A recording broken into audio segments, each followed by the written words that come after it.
Alright, y'all, your boy back. We're gonna talk about this movie called Savages. So this takes place in Laguna Beach, California. This chick by the name of O. Or Falila or whatever like that, but we just gonna call her O. She knows these two guys by the name of Ben and Cho. Cho was like this military brat that when he came away from it, he had a lot of money. And it starts off O was smashing Cho, you know what I'm saying? They got this beautiful little house right on the beach. Then they get this email or text message from like the Baja Cartel. And they like to torture people by using chainsaws to chop niggas' heads off. And they got a meeting with them tomorrow. Thing is, Ben is not there right now because he's been in Africa for like the last 3 weeks. They tell him to mercy he's got to come back early. So you're thinking to yourselves, why does the cartel want these niggas? So let's talk about Ben. Ben went to school and whatnot, being a botanist. Both Ben and Cho have known each other ever since like high school. And basically they start selling weed together, but not any type of weed. They got a bunch of equipment set up. They got networkers from all over. And Ben is able to get quote unquote the best type of seeds with Cho's help from Afghanistan. Very debatable, but take it how you want. Bottom line, they've been popping for 6 years, selling like getting $6,000 a pound. Their strains of the THC is like 33%. It's like, the fuck, how's that even possible? And basically that's what they do. So they both meet up with the cartel. They got to talk to this dude by the name of Alex. And Alex basically wants 20% of the profits, even though they'll still get 80. But it's kind of cutting into their finances because they got to pay other people around them. So while they try to think of coming up with a deal, they're like, can we get back to you tomorrow? So the situation's like this. Cho is kind of with it, but Ben is feeling like it's becoming more stressful. And he's ready to just hand over the company altogether. But it don't work like that drug dealer business. Besides, they actually want their method of how they're selling this high potency strain of weed. Because their real way of making money is when they do their traveling. Now, Alex is acting like the head honcho, but the real person above them is a chick named Elena. Now we see this lawyer in this kitchen by the name of Chad, right? All you see is a bunch of dudes in the background with lawnmower equipment. Here comes this guy busted in the door by the name of Lotto. Now Lotto's pissed off at this lawyer because a certain person went to jail for about 15 and 20 years as part of his camp. The lawyer Chad says he could do anything to make it up. He could call like, people and whatnot. While he ends up doing that, Lotto ends up murking him anyway. The person he ends up called is a dude by the name of El Azul. El Azul is basically Elena's competition for like control over Mexico and whatnot. So you're thinking to yourself, Lotto works for Elena, right? He's got his right-hand man, this little kid by the name of Esteban. He ends up murking Chad's wife.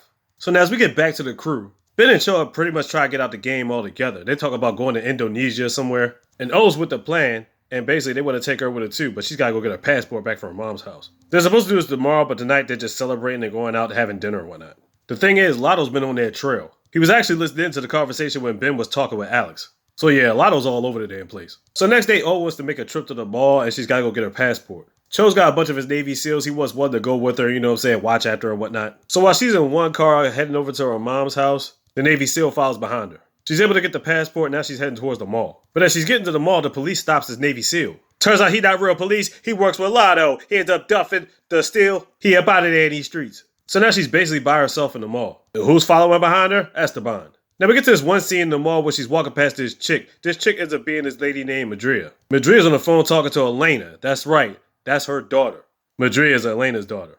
That's crazy she happened to be there at the same time as they about to kidnap O. So anyway, while Ben and Cho are waiting, they get a email basically showing that O was kidnapped by the Baja Cartel. They said, look man, we knew you was trying to dip out. Bottom line, we want 300 pounds of that good shit in 5 hours or you already know the consequences. So they get to their mans, get the weed, made to trip to a certain location, almost get stopped by the police. That would have been fucking crazy. And they get to the spot. 2 trucks pull up, they get about the car, take the drugs, and dip out. Then they leave in the car with a shit ton of cash, and now they doing business. So basically at this point, the cartel is keeping around O for insurance, just to make sure Ben and Cho stick around and do what they gotta do. So now I gotta bring in this federal agent by the name of Dennis. Dennis has been helping out our boys part of the take, and by the way, Dennis is played by John Travolta. He's been helping them out, and in turn, he gets a cut of the action. So his situation, he's got 2 kids, and he got a wife that's dying from cancer. So at this point, they basically want him to get information on the cartels, but he's like, yo, he's not trying to risk that shit. But Cho ends up forcing his hand. And they find out about a couple little safe houses. They find out Elena had a couple of kids, but they all died. The thing is, they don't know that she has a daughter that's still alive.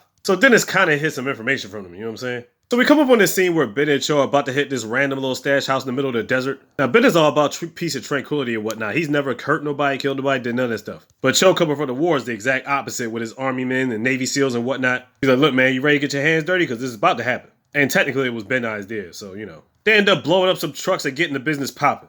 And Ben was forced to kill one dude and ended up getting the suitcases for the money, $3 million. So basically a situation like this, they're supposed to pay Elena a certain amount of money. The funny thing is they actually hit Elena's spot to give him the money. Now the thing is when they took the briefcases, they opened them up and see GPS trackers and they tossed them shits. So later on, Lotta and Alex come back to the spot. They're trying to figure out what the fuck happened here. They want to believe Ben and Cho did this, but they thinking this up. They ain't got the balls to pull this off. Besides, we got their girl. But Lotta's the type of guy that don't rule nothing out, you know what I'm saying? But they ain't got no proof yet. So Lotto and Alex end up meeting Ben one-on-one because they told him to come alone. And they feel like he's telling the truth. Alex wants to tell Elena about the situation, but Lotto is like, nah, don't do that yet. There's a reason why he wants to wait. I'll explain that later. Alex is adamant about it, but he agrees to Lotta's decision. Meanwhile, while O's in captivity, Elena helps her out a little bit, getting her real food, gets her some kush to smoke and all that. But who's giving her all this stuff? Lotta. There's a situation he ends up giving her some type of drug. She ends up falling asleep. And he tells Esteban to wake her up in like 6 hours. Because apparently Elena is coming from Mexico to come to California herself. Because she wants to be able to see her daughter. Now when she gets down there, she gives Lotta an earful because she already found out about the $3 million. It's like, what the fuck? Alex just sitting there looking stupid. He's like, all right, just go about your business. So while they're still trying to figure this out, Ben and Shaw are like, look, we're going to put these niggas against each other. We can't do no more robberies or lootings because they're going to catch on to this shit. But bottom line is, we can, turn them against each other. So Ben's doing his digging and research to get some more information, and he's going to beat Lotta himself. Then we see this picture where Lotta's just chilling by himself, but then we're like, who the heck is he talking to? He's actually talking to El Zul. Oh shit. These niggas in cahoots. There's no loyalty between him and Elena. So after El Zul leaves, Ben shows up. So Ben gives her this folder. Inside this folder, you have pictures of Alex talking to government officials. You're like, what? Basically stating that he's their rat. He's their mole. So because of some older shit, they got him as a rat. And before I get deeper into this is random, but Ben and O and Cho all smashing each other. I mean, O is smashing both guys, not the other way around. It might be sluttish behavior, but that's what it is. Anyway, back to the story. So now we see this area, it's like this warehouse or whatever like that, where Lotta has caught up to Alex. They got him tied up, they've been beating his ass, throwing shit through his eyes, it's all fucked up. And they got the camera set up where Elena and O can sit back and watch this. So after Alex admits it was him, Lotta ends up putting a tire on him and pouring gasoline all over him. Then he lights a flare and gives it to Ben. Now, Ben doesn't want to kill anybody, especially because when the situation occurred, the $3 million, it turns out he didn't kill the actual soldier. Cho had to do it. So this was a legit be his first kill. Now, Cho was like, let me do it. But Lottie's like, nah, hell no. Ben's doing this. You know what I'm saying? He gave the information. This is his gift to him. So with no choice, Ben drops the flare and does deals Alex. He's dead as shit. And O had to sit there and watch that the whole time. So now Ben and Shaw are thinking to themselves, they ain't never gonna get out this shit. Like, bottom line is, if you try to get out there, probably gonna end up trying to kill us or kill him. Now in between this, both Ben and Shaw did get some other information. They ended up finding out about the girl that's still alive. Yeah, Elena's daughter. This is after they went back to the crib. Meanwhile, Dennis at home with the kids, and all of a sudden Lottie pops up. I'm like, oh shit. Turns out he found out it was him that was giving the information, but then it was like, I ain't giving the information on you. They try to work out this thing where they both are going to be working with El Azul, because he's basically like, man, fuck Elena. And Lottie's kind of with it, but it was definitely an intense stare down. Ben's looking at Cho at this point. He's like, man, there's no turning back now. They basically busted a spot and ended up kidnapping Madrid. So now it's an eye for an eye. Ben and Cho got Madrid, and Elena's got O. The tables are turned, nigga. So they put it out on the table. They're like, look, no money, no surprises, no nothing. Bottom line is, you give us you give us O back, and we'll give you Madrid back. Point blank, period. Done deal. And Elena's with it. And here we have the desert scene. Ben and Cho are with Madrid. Lottie and Elena are with O. But before they drive there, Lottie's got to show O something. So remember that time they got high and she wanted to get high and she passed out for like 6 hours or whatever? Turns out he showed her a video of what they were doing within that time. Lottie was smashing O up against the gate. I'm like, what the fuck? Beating them cheeks to no end. I'm like, damn, dude. All right, now they're in the desert. It's time for the trade-off. But in the background, Cho got his Navy SEAL niggas on deck. They get their respective girls back to each other. But before they leave, Elena asks something. She's like, hey, Cho, I got a question. Who's the rat?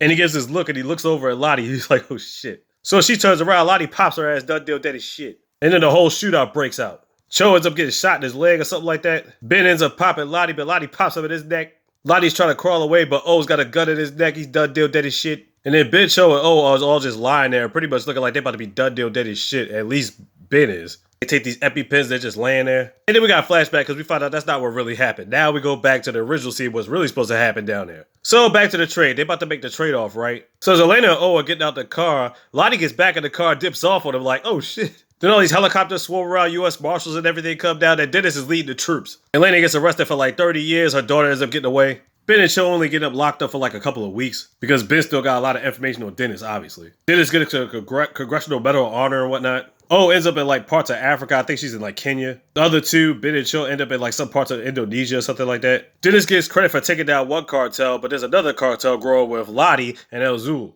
So they officially partner up with each other doing cartel shit. So do Ben, Cho, and O get back together? Who knows? They basically living their separate lives in different countries. And that's savages for you, man. This shit is off the fucking chain, for real. I've always wanted to do a review on it, and since I had it on DVD, I was like, I might as well. There you go, niggas.